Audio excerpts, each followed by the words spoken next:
মনে করি ওনারাই সুখী আছেন, একদম বাংলাদেশের ক্রিকেট খেলার মতো। ক্রিকেট খেলা দেখলে যেমন আপনার চুল পড়ে যাবে, মিজাজ খারাপ হয়ে যাবে, এই এখনকার যুগে এই মোবাইলটা হচ্ছে হলো এরকম। আপনার প্রচুর সময় খেয়ে ফেলবে শুধু এই মোবাইলে। যারা টেপা ফোন ব্যবহার করেন তারা এখনও সুখী আছেন। বলতে পারেন তাদের টাকা নেই, টাকা নেই তো কি হয়েছে, অনেকের টাকা আছে তারপরে টেপা ফোন ব্যবহার করেন, ওনারাই সুখে আছেন। কত সুন্দর একটা পরিবেশ, মানুষের মতো মানুষ বসে আছে, দাঁড়িয়ে আছে, শুয়ে আছে, এলাহি কারবার, যেমন খুশি তেমন সাজো, কোনো কমপ্লেন নাই। মানুষের যে বলবে যে তোমরা এই জায়গাটায় এসে শুয়ে আছো, বসে আছো, তোমাদের রুচি, ভাই যার যার রুচি তার কাছে, এটা তাদের দেশ, তারা যেভাবে থাকবে সেভাবেই, আমাদের মতো না।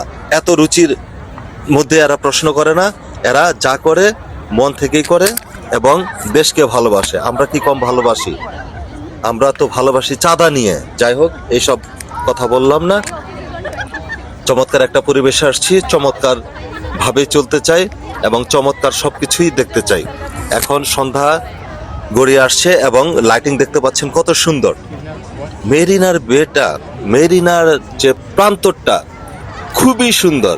আমি এতক্ষণ ধরে ভিডিও করছি, কেউ আমার ক্যামেরার দিকে তাকাচ্ছে না, শুধু এক পলকের জন্য এই মেয়ে কিংবা মহিলা যাই বলেন আমার ক্যামেরার দিকে তাকালো, শুধু এক পলকের জন্য। তাছাড়া যতবার আমি ভিডিও করেছি আসলে